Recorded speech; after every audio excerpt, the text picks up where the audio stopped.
This is just so rock and roll, isn't it? In the back of a pink caddy with Annabella Lwin. I mean, I can't find the words. I mean, they're out there somewhere, but I can't find the words. I mean, it's been an incredible 14 years since, you know, so legend has it, Malcolm McLaren first walked into those dry cleaners and hooray, you got it right. I'm so glad someone got it right. I should have had a pound every time everyone said it was a laundrette. It wasn't. Right, no, it was a dry cleaners. Yeah. I didn't get rhyme today by not reading up. I mean, you know, you had all that stuff with Bow Wow Wow, which we'll talk about a little bit later on. Yeah. Then you had an album, which was fairly unsuccessful after, your first solo album, and then nothing for a long time. Why such a long time? You know, what have you been up to?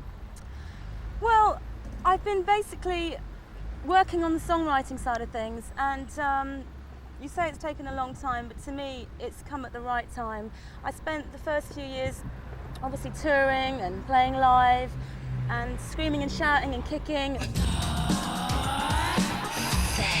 The album's meant to be a celebration of everything that's happened to me. It's a culmination, in fact, of everything that's happened to me in the last few years. I think the songs I would relate to would be Do What You Do. Right. It's a track on my album. Why that one? Because it's about, you know, exactly what it says. In the title. Do what you do, you know.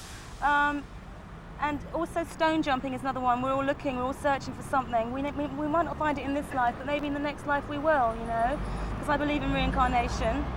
And each one of us is here for a reason. Now, the first single that you've taken from the album, though, is a track called Car Sex, which isn't about car sex. No. We'll talk about that, could it? I thought it wasn't. The mind boggles, Gary, the mind boggles. I mean, if I've got this wrong, well, tell us what the song's about in your words. What's the song about? Well, mainly it's, I don't really want to tell you. I think kids out there should suss it out for themselves if they're clever enough. It's a personal song, really. Not about me personally, but it's obviously this thing with AIDS and everything. It's threatening all of our lives. I mean, who are single, and I'm young, free and single, I just want to mingle, that's saying. But you have to be careful when you actually get, you know, the throes of passion. You just have to be careful and be safe, you know? I can't resist this, Annabella, but I mean, you know, car sex, I mean...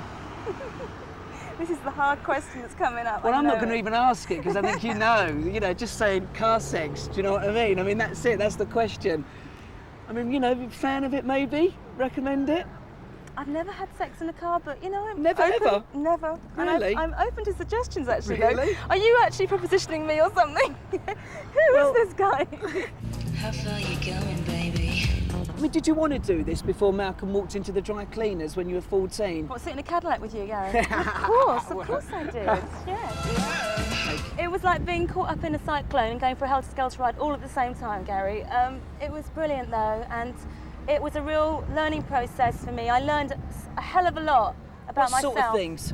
Well, being a teenager, growing up, not really, I was in the public eye, but being a teenager and learning lessons very hard. Some of them were really painful, and I used to get put in very embarrassing situations and having to deal with things on the spot.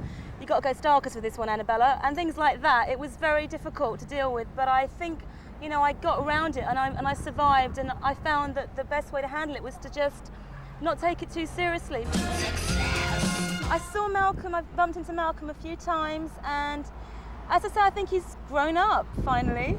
He was in love, I hear, with Lwin Hutton, and I'm happy because, like, he told me when I was 14, love is sissy, you know, and I'm really glad that he's doing what he's doing. I mean, I always knew he was a closet singer. I mean, let's face it, all of the people he got together, me and everybody else, he was always trying to, but Malcolm's a genius. He's great at finding new talent, I believe, and I don't just speak from when he found me, but he's great at finding things in people that they wouldn't have thought they had. Do it in the east and profess to test in the west. Always play safe, cause safe is best. When you know he's ready to caress, make him with a glove. You know what I'm saying, girls. I'm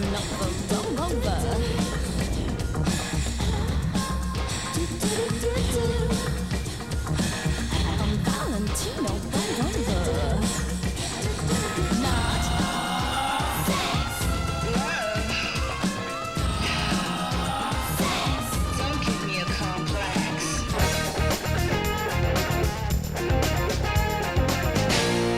Well, that's it for tonight. Thanks for keeping me company in the immortal words of the original Beat Bear, Baloo. I hope we've given you some of the bare necessities tonight. Hey, Simon and Garfunkel were right. There was something happening at the zoo, and you've just witnessed it. Now, on next week's edition of the Late Night Shot in the Dark, we boast a lineup of Noah's Ark